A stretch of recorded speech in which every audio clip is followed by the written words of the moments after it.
Section 4 is about customizing your resume. You should customize your resume for every individual position that you apply for. And most companies use an applicant tracking system. And what this does is helps organizations automatically post job openings and screen resumes, rank candidates, and generate interview requests. The ATS is used by 99% of Fortune 500 companies. So with this in mind, a recruiter or hiring manager may never see a resume unless it's selected by the ATS. So there are different styles of resumes. The first style that we're going to look at is the chronological resume that lists work history, job by job, starting with the most recent position. And recruiters favor the chronological format because this is what they are used to seeing. And this works well for candidates who have experience in their field and for those who show steady career growth. It's less helpful for people who have changed jobs frequently or who don't have experience or have gaps in their employment. The functional resume is a resume that focuses attention on a candidate's skills rather than on past employment, also called a skills resume. I'm going to show you first a chronological resume, and then I will show you a skills resume. All right, so here is a chronological resume, and you can see that has the name and the objective, and then the summary of qualifications, then the education, and then the professional experience. And this is the type of resume that I have always used when I have interviewed for a job. And you can look in your textbook and use this as a guide. This is model document 13.3. I'll also include an attachment on the presentation page for you. Now let's look at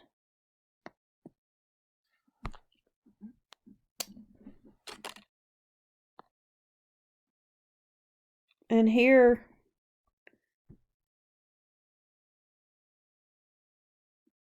a chronological resume seeking internship. So you can see it has some notes on it. So you can kind of take a look at that. So they have their internship experience and work experience on there. All right, let's look at a functional resume. So this is a functional resume. And you can see that the top is similar, but then it uses functional headings that emphasize necessary skills for sales and e-marketing position. It quantifies achievements with specific, and notice the bullets, the action verbs. See how they're parallel? And then it calls attention to technology skills here. And it highlights recent education and contemporary training while de-emphasizing employment. So that is what a functional resume is. And this is model document 13.5 in your textbook. I'll also include it on a link on the presentation page. Okay, so how long should a resume be? This is a good question, and experts disagree on how long a resume should be. Conventional wisdom has always held that recruiters prefer a one-page resume, and this is what I would say is try to keep it to one page. But recruiters who are serious about candidates often prefer the kind of details that can be provided in a 2-page or longer resume. What's more, with today's digital resumes, page length is no longer restricted. So it's very interesting how that is changed. And really it depends on the job you're applying for. And if it's a higher up position, you may have more experience, so you may have 2 pages, especially if you have 10 years or more related experience. And then, like it says there, senior level managers may have a lengthy history, so theirs could be 3 pages or longer. All right, organizing your information into effective resume categories. So your resume should start with an uncluttered and simple header, sometimes called a letterhead. So you want it to be simple. The first line should always be your name and formatted so that it stands out. Include your email address and social media handle, your LinkedIn, personal website or blog if relevant. And some candidates do skip their street address to protect their privacy. Your telephone number should be one where you can receive text and voicemail message. Consider your Google Voice. If you have a Google Voice number, this can be separate from your main phone number. If you would like to use a separate number, you can do that using Google Voice, and that way you're protecting your real number. And then also be sure that you're using a personal email address. Putting your work email address on your resume announces to prospective employers that you are consuming your current employer's resources to look for another job. And make sure that your email address sounds professional. And you want to include a well-written objective, customized for the job opening.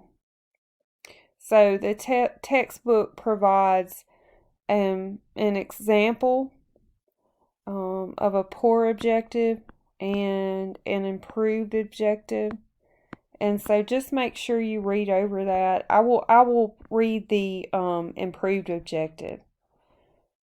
To obtain a position that capitalizes on my recent training in business writing and marketing to boost customer contacts and expand brand penetration using my social media expertise. So it names specific skills and includes nouns that might be picked by an applicant tracking system. Okay, and then a summary of qualifications, also called a resume summary with the profile statement. And let me show you a model document of summaries of qualifications. So here are some summary of qualifications. Graduated with honors, applied marketing and public relations, training as an intern. So you can look at these model document resumes to see examples of summary of qualifications. And it's just kind of a spotlight of your qualifications, a highlight, and you want 3 to 8 bulleted statements showing your experience in the field or your education, your unique skills, awards you've won, certificates you hold, and any other accomplishments. In the education section, you want the name and location of schools, the dates of attendance, the major fields of study, and the degrees earned. Once you have attended college, you should not list high school information on your resume. Your GPA or class ranking may be important to prospective employers in certain fields. In accounting, education, finance, health, and law, GPA is an important qualification. A high GPA is generally proof that you can complete tasks or organize and can handle stress. If your GPA is not stellar, one way to enhance it is to calculate it in your major courses only. Be sure to, for each position, your work experience, you want to include the employer's name, city and state, dates of employment, the most important job title, significant duties, activities, accomplishments, and promotions. Be sure to include relevant volunteer work. A survey conducted by LinkedIn revealed that 41% of LinkedIn hiring managers considered volunteer work experience as respectable as paid work experience when evaluating candidates. Place your employment achievements and job duties in bulleted lists. Customize your information so that it is job targeted. Your bullet points need to be concise. They usually do not include personal pronouns. Be specific. Quantify your achievements. Select work experience and achievements that illustrate your initiative, dependability, responsibility, resourcefulness. Start each of your bullet points with an action verb. In figure 13.8 in your textbook, there are some action verbs that will help you when you're doing your resume. Let me see if I can find those. So I would definitely use this action verb list when you are preparing your resume. And then when you're listing your special skills, you want to use nouns that relate to the targeted position. So you can use expressions such as proficient in, competent in, experienced in, and ability to. In the textbook, if you will look at the textbook, it does provide examples for this. If you have 3 or more awards or honors, highlight them by listing them under a separate heading. If you have fewer, put them in education or work experience section. You want to include any awards, scholarships, dean's list, honors, recognitions, anything that would show your hard work and your skills. You would want to list them. And then any activities that you were involved in.